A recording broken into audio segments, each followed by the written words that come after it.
शौक साहिबा, यही मसला कश्मीर जिसको ऑब्वियसली बहुत दहाइयों से पाकिस्तान ने अपना एक स्टैंस रखा है, लेकिन अब अगर यूएस प्रेसिडेंट कहते हैं कि वो इंटरवीन करने को तैयार हैं, वो मीडिएट कराने को तैयार हैं, कश्मीर का मसले का हल निकालने को तैयार हैं, बट उस पे इंडिया को आप कितना ट्रस्ट कर सकते हैं? उनके सिंसेरिटी पे आप जो सवाल या निशान हैं उसको कैसे हटा सकते हैं? वो मैं इसलिए भी कह रही हूँ कि जब ये पाकिस्तान की और भारत की सीज़ फायर भी कराई तो पहले they were lying through their teeth कि जी इसमें कोई अमेरिका का या प्रेसिडेंट ट्रंप का किरदार नहीं है, बट वही भारतीय वज़ीर ख़ारजा जब अमेरिका की सरजमीन पे खड़े हुए तो उन्होंने एक्सेप्ट कर लिया वहाँ जाके कि जी बिल्कुल इन्होंने करवाई है। सो ये कश्मीर के मसले पे कितनी बात सुनेंगे अमेरिका की या किसी भी तीसरी ताकत की? इंडिया पे तो भरोसा हम कभी करते ही नहीं, लेकिन आपको अमेरिका, सवाल ये है कि एक एजेंडे पर हैं प्रेसिडेंट ट्रंप, और वो एजेंडा ये है कि वो चाहते हैं कि वो किसी तरह नोबेल पीस प्राइज को रिसीव कर लें। एक दफ़ा पहले भी कोशिश कर चुके हैं, रिजेक्ट हो गया था।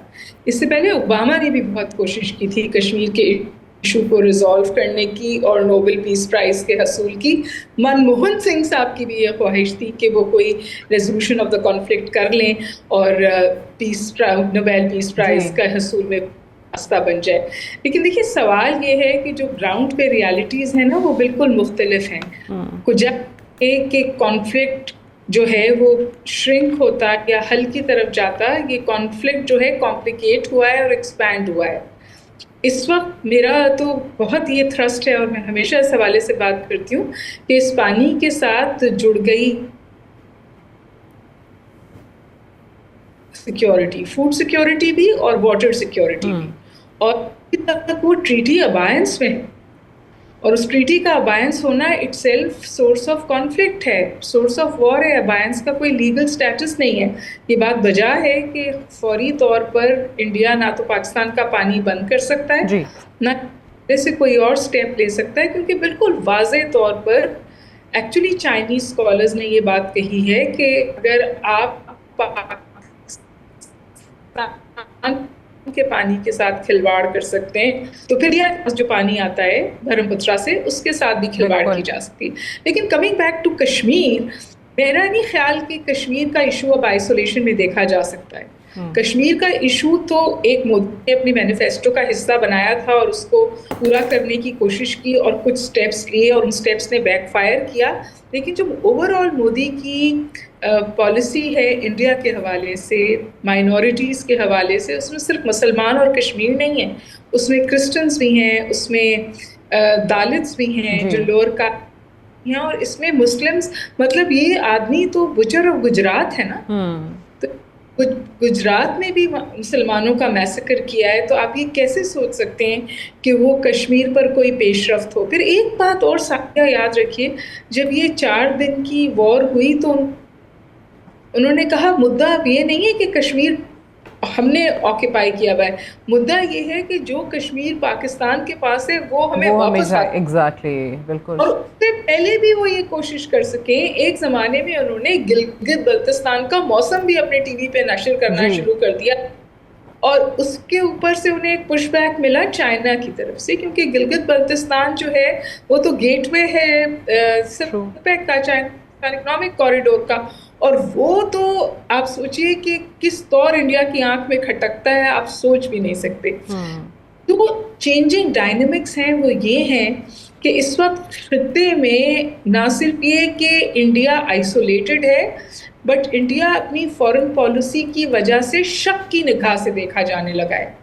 उसे अब एससीओ में शक की निगाह से देखा जाता है, उसको ब्रिक्स में शक की निगाह से देखा जाता है, और क्वाड उसके इशू पे न्यूट्रल रहता है। ये न्यू रियलिटीज़ हैं जो मैं ये नहीं समझती कि हमें कश्मीर के हल के करीब ले जाएंगी, लेकिन ये वो ग्राउंड रियलिटीज़ हैं जिनको इंडिया में को सामना है और उसका स्टांस कमज़ोर पड़ा है। और एक बात है कि जब तक मोदी इक़्तिदार में तब तक कोई हल नहीं निकल सकता। अगर मनमोहन सिंह जैसा या अटल बिहारी वाजपेयी जैसा शख्स कोई आ जाए जो कहीं ना कहीं विलिंगनेस का इजहार करते थे तो फिर मुमकिन हो सकता है। आप देख रहे हैं, जी मुकम्मल कर लीजिए, फिर मैं जन्नत साहब की तरफ आती हूँ। जी बताइए।